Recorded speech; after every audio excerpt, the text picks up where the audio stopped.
राम जय श्री राम। बाबा साहब जी के चैनल पर आप सभी मित्रों का हार्दिक अभिनंदन और हार्दिक स्वागत है। और धक्का दे दिया है, वीडियो नहीं बनाने दिया जा रहा है मुझे। राधे राधे, जय श्री राधे। मित्रों 10:43 अभी जा रहा हूँ बैंक KYC का फॉर्म लाने के लिए और इनसे भी जानकारी हासिल करनी है कि वर्तमान में मैं बन गया हूँ उत्तराखंड का नागरिक, तो क्या वहाँ का आधार कार्ड मेरे बैंक अकाउंट के लिए काम करेगा या नहीं करेगा, या मुझे यहाँ पे अकाउंट बंद करना होगा। तो बैंक के अंदर तो आपको मैं झलक नहीं दिखा पाऊँगा।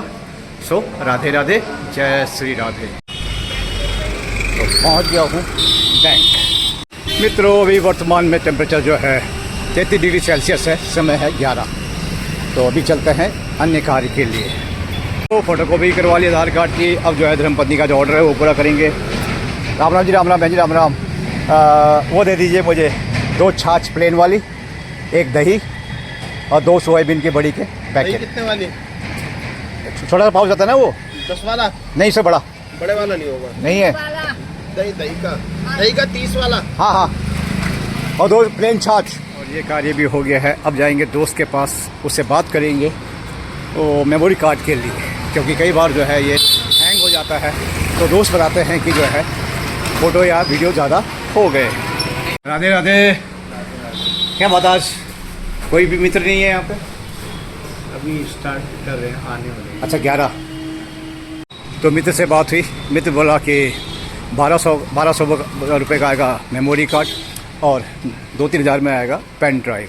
तो हमने कहा पहले पैसों को जुगाड़ करते हैं, उसके बाद आपसे संपर्क करते हैं। राम राम मित्रों, व्हाट्सएप पे फिर जो है एक शानदार संदेश वाला प्रसंग आया है। बात है मुंबई IIT की। 4 छात्र थे जिनकी परीक्षा चल रही थी और अंतिम दिन था परीक्षा का। लेकिन रात को जो है वो लोग ताश वाश जो भी होता है उन कुकर्मों में जो है उन्होंने रात व्यतीत कर दी और परीक्षा की तैयारी नहीं की। तो विद्वान IIT के छात्र युक्ति सुझाई लगाई, एक मस्तिष्क लगाया कि कैसे क्या करें कि हमारी बात बन जाए। सुबह जो है वो ग्रीस, धूल, मिट्टी, यानी कि जैसे बहुत परेशान हुए हुए, बहुत मेहनत की हो, इस प्रकार का रूप रख पहुंच गए डीन साहब के पास और उन्हें बताया कि रात को जो है अचानक एक मित्र की जो है तबीयत खराब हो गई। उसको लेके हॉस्पिटल गए और वापसी में जो है गाड़ी का टायर फट गया, कार का टायर फट गया। तो धक्का लगा के जो है वो पहुँचे हॉस्टल और इससे जो है उन्हें परीक्षा की तैयारी करने का समय नहीं मिला। तो कृपया हमारी परीक्षा को जो है 2-3 दिन बाद करवाने की कृपा करें, ऐसी विनती उन्होंने जो है डीन साहब से की। अब डीन साहब को भी जो लगा कि हाँ भाई बात में दम है और इनकी मदद करनी चाहिए, क्योंकि बच्चे परेशान हैं, उनके भविष्य का सवाल है। दयालु डीन साहब उन्होंने कहा ठीक है, आप जो है परीक्षा की तैयारी कीजिए और 3 दिन बाद आपकी परीक्षा ली जाएगी। अब वो छात्र जो है अपनी युक्ति पर विद्वान ना, तो वो जो है गर्व से जो है मन ही मन जो है मुस्काए कि जो है सामने वाले को टोपी पहना दी है। चलिए अब जो है चारों छात्र जो है जी जान से जो है अपनी परीक्षा की तैयारी में जुट गए, रात दिन एक कर दिया। जो समय सुनिश्चित था उस समय पे जो है वो पहुंचे परीक्षा देने के लिए। पहुंच गए तो उन्हें बताया गया कि आप चारों छात्र जो है विशेष परीक्षा दे रहे हैं, इसलिए आप चारों को एक साथ नहीं बैठाया जाएगा। आप चारों को अलग अलग कमरे में बिठाया जाएगा और जो आपके जो प्रश्न पत्र है, जो पर्सन है, वो होंगे 2 और उसके अंक होंगे 100 और दोनों का ही जवाब देना बहुत आवश्यक है, नहीं तो अंक नहीं मिलेंगे। छात्र प्रसन्नचित्त है वो, क्योंकि उनको अपनी मेहनत पर, अपने मस्तिष्क पे बहुत गर्व है और तैयारी उन्होंने की हुई है। चारों को अलग अलग बिठा दिया गया, प्रश्न पत्र दे दिया, उसमें सिर्फ क्या करना था, टिक लगाना था बस। 4 प्रश्न थे पहले क्वेश्चन में और पहले प्रश्न में 4 बिंदु थे और दूसरे प्रश्न में भी 4 बिंदु थे और मात्र उनको सही गलत का निशान लगाना था कि ये बात सही है। प्रश्न पत्र सामने आ गया, छात्रों ने पढ़ा तो उसमें लिखा हुआ था अंक तब मिलेंगे जब चारों छात्रों के उत्तर जो है एक ही होंगे। यदि उत्तर अलग अलग हुए तो अंक नहीं मिलेंगे। अब आप भी सोचेंगे ऐसा कैसे है भाई, ये तो संभव नहीं हो सकता है। तो चलिए बढ़ते हैं आगे। पहले प्रश्न के जो 4 बिंदु थे वो क्या थे? नंबर 1, गाड़ी का किस साइड का टायर फटा, यानी कि सामने जो हिस्सा है, बाएं वाला टायर फटा या दाहिने वाला। 2 बिंदु हो गए।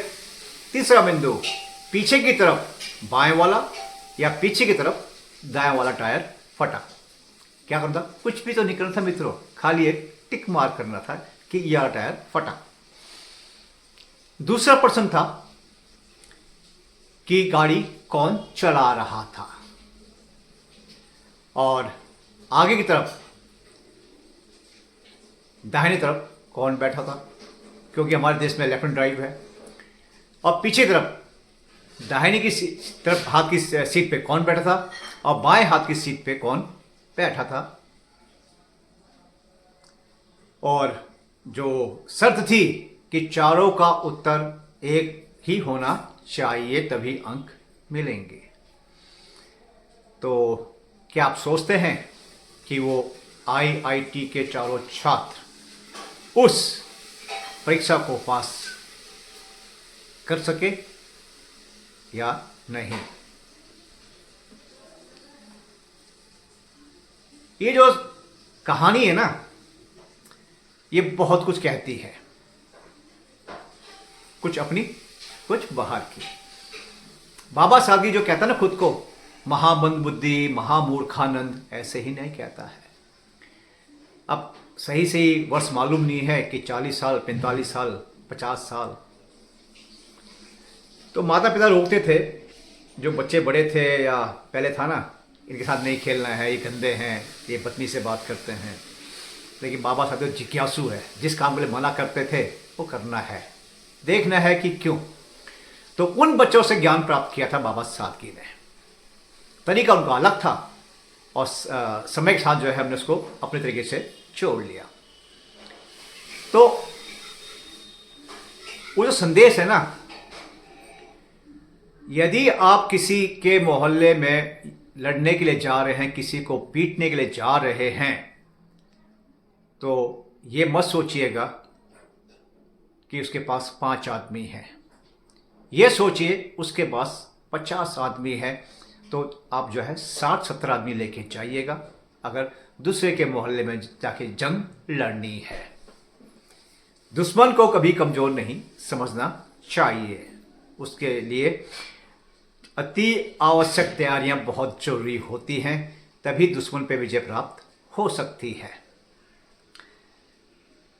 नंबर 2, सामने वाले को सदैव अपने से ज़्यादा विद्वान, अपने से ज़्यादा समझदार समझना चाहिए। इसलिए बाबा सादगी सदैव कहता है महामूर्खानंद, क्योंकि सामने वाला मुझसे ज़्यादा विद्वान है।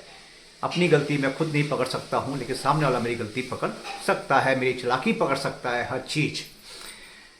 तो संदेश ये है मित्रों कि गुरु गुरु होता है और चेला चेला होता है। तो उन्होंने क्या सोचा कि हम विद्वान हैं और वो सामने वाला महामूर्खा नंद है। और सामने वाले ने कहा, बेटा तुम हो और हम हैं। ये कोई कहानी नहीं है, ये एक सच्ची घटना है जो घटी है IIT मुंबई 1992 के बैच में। बाबा सादगी का अवगुण है, गलती चाहे ये करे चाहे वो करे और चाहे बाबा सादगी खुद करे। तो बाबा सादगी ने क्या करना है, वहां से गुण को यानी कि सद्गुण को जो है लेके अपने में समाहित कर लेना है, ताकि उनकी तरह बाबा सादगी एग्जाम में फेल ना हो। राधे राधे, जय श्री राधे, धन्यवाद, जय श्री राम, जय देवभूमि उत्तराखंड, भारत माता की जय, जय हिंद।